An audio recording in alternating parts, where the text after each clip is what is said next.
Hello everyone, कैसे हैं आप सभी। मैं आशा करती हूँ कि आप सभी स्वस्थ होंगे। आपके लिए सीटेट पेपर 2 साइंस का सिलेबस लेकर आए हैं। तो आज हम साइंस के सिलेबस के बारे में डिस्कशन करेंगे।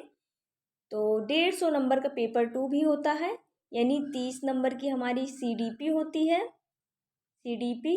और 30 नंबर में हमारी साइंस आ जाती है और 30 नंबर की हमारी मैथ आ जाती है, यानी साइंस प्लस मैथ दोनों ऐड रहते हैं, यानी 60 नंबर में ये आते हैं। और 30 नंबर की जो है हमारी लैंग्वेज फर्स्ट रहती है, यानी जिन लोगों ने जैसे लैंग्वेज हिंदी ले ली है तो फर्स्ट लैंग्वेज हिंदी हो गई।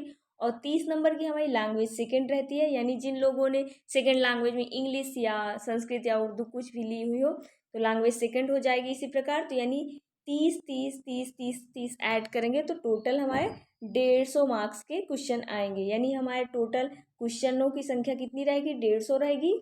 और मार्क्स यानी एक क्वेश्चन के नंबर कितने मिलते हैं, 1 नंबर मिलते हैं, तो यानी 150 मार्क्स के 150 नंबर। तो चलिए बिना देरी किए हम साइंस के सिलेबस के बारे में बात कर लेते हैं।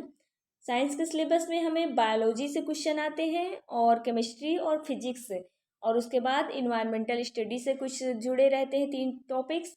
और 10 नंबर की जो है इसमें पेडागोजी आती है, यानी टोटल साइंस हमारी 30 मार्क्स की आती है। कितने मार्क्स की आती है, टोटल हमारी 30 मार्क्स की आती है साइंस, जिसमें से 20 नंबर में हमारे कंटेंट आएंगे, यानी बायोलॉजी और केमिस्ट्री और फिजिक्स और इन्वायरमेंटल से मिला के इसमें से 20 नंबर के क्वेश्चन आएंगे। और बाकी 10 नंबर में जो हमारा वेटेज रहेगा वो पेडागोजी यानी विज्ञान शिक्षण शास्त्र रहेगा। तो यानी टोटल जो है हमारा 30 नंबर का साइंस रहेगा। तो जीव विज्ञान में क्या क्या सिलेबस में दिया हुआ है जिसको हमें पढ़ना है। तो सबसे पहला अध्याय है प्रस्तावना, कोशिका एवं ऊतक, यानी कोशिका और ऊतक के बारे में पूरा डिटेल से नॉलेज देखना है। और उसके बाद आ जाते हैं जीवों का वर्गीकरण, इसको पढ़ना है। और फिर उसके बाद तीसरे अध्याय में अनुवांशिकता, जैव विकास और अनुकूलन एवं स्थानवास। और 4th चैप्टर में पढ़ना है पादप जगत। और 5th चैप्टर में पढ़ना है जंतु जगत, यानी प्लांट किंगडम, एनिमल किंगडम। और फिर उसके बाद 6 अध्याय में आ गए हैं तो इसमें पढ़ना है हमें भोजन एवं अभावजन्य रोग पढ़ने हैं। फिर उसके बाद से सूक्ष्म जीवों की बीमारियां और कृषि एवं मृदा और रेसे पढ़ने हैं। यानी ये थे हमारे जीव विज्ञान यानी बायोलॉजी से जो क्वेश्चन लिए गए थे। फिर उसके बाद हम आ जाते हैं रसायन विज्ञान, यानी केमिस्ट्री से जो आते हैं क्वेश्चन। तो पदार्थ आते हैं, पहला अध्याय पदार्थ हो गया। सेकंड में है पदार्थ, परमाणु, अणु तथा तत्वों का आवर्ती वर्गीकरण। और तीसरा चैप्टर है हमारा रासायनिक आबंधन, आबंधन एवं रासायनिक अभिक्रियाएं। और 4th चैप्टर में है अम्ल, क्षार और लवण। और उसके बाद नेक्स्ट चैप्टर है हमारा कार्बन और उसके यौगिक। और उसके बाद नेक्स्ट चैप्टर है ताप और ऊष्मा। यानी इतने चैप्टर हमारे पढ़ने हैं रसायन विज्ञान से। और फिर उसके बाद हम फिजिक्स पे आ जाते हैं 3rd पार्ट में।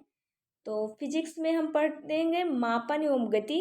और उसके बाद अध्याय 2 में कार्य, शक्ति, ऊर्जा और गुरुत्वाकर्षण। और उसके बाद प्रकाश एवं ध्वनि और विद्युत और चुंबक। और बल, आघूर्ण, बल, दाब, घर्षण एवं उत्प्लावन। और ऊर्जा के स्रोत और सौरमंडल। यानी इतने हमें पढ़ने थे, बायोलॉजी, केमिस्ट्री एंड फिजिक्स से इतने टॉपिक्स आते हैं। उसके बाद जो टॉपिक्स पूछा जाता है इसमें पर्यावरण से 3 टॉपिक्स मिला दिए जाते हैं, यानी पर्यावरण एवं पर्यावरण का संरक्षण। और वायु एवं जल, वायु एवं जल। और लास्ट में कचरा एवं प्राकृतिक आपदाएं के बारे में पढ़ना है। और ये रहे इतने से जो है 20 नंबर के कंटेंट से प्रश्न आते हैं। और फिर उसके बाद 10 नंबर के कंटेंट पूछे जाते हैं जो शिक्षण शास्त्र से पूछे जाते हैं, जिसमें विज्ञान की प्रकृति एवं उद्देश्य पाठ्यक्रम से पूछा जाता है। और अध्याय 2 में पाठ्य योजना, शिक्षण विधियाँ एवं गतिविधियाँ और शिक्षण सहायक सामग्री से प्रश्न पूछे जाते हैं। और अध्याय 3 में है यानी चैप्टर 3 मूल्यांकन, निदानात्मक परीक्षण एवं उपचारात्मक शिक्षण से पूछे जाते हैं। तो ये रहा हमारा साइंस का सिलेबस। तो इसको नोट कर लीजिएगा जिन लोगों को नहीं पता था। तो साइंस का सिलेबस हम पहले सिलेबस के अकॉर्डिंग देखेंगे कि क्या पढ़ना है, उसके अकॉर्डिंग यदि आप पढ़ाई करेंगे तो एग्ज़ाम में सिर्फ क्वालिफाई ही नहीं बल्कि बहुत अच्छे नंबर से आप क्वालिफाई करेंगे। इसलिए सिलेबस के अकॉर्डिंग पढ़ाई करना बहुत ज़रूरी होता है।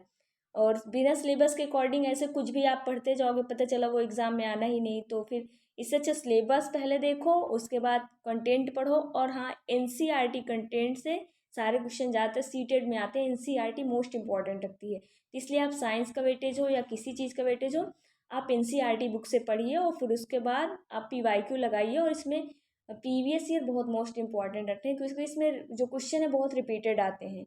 तो चलिए, यदि वीडियो अच्छा लगे हो तो वीडियो को लाइक शेयर करना ना भूलें। धन्यवाद।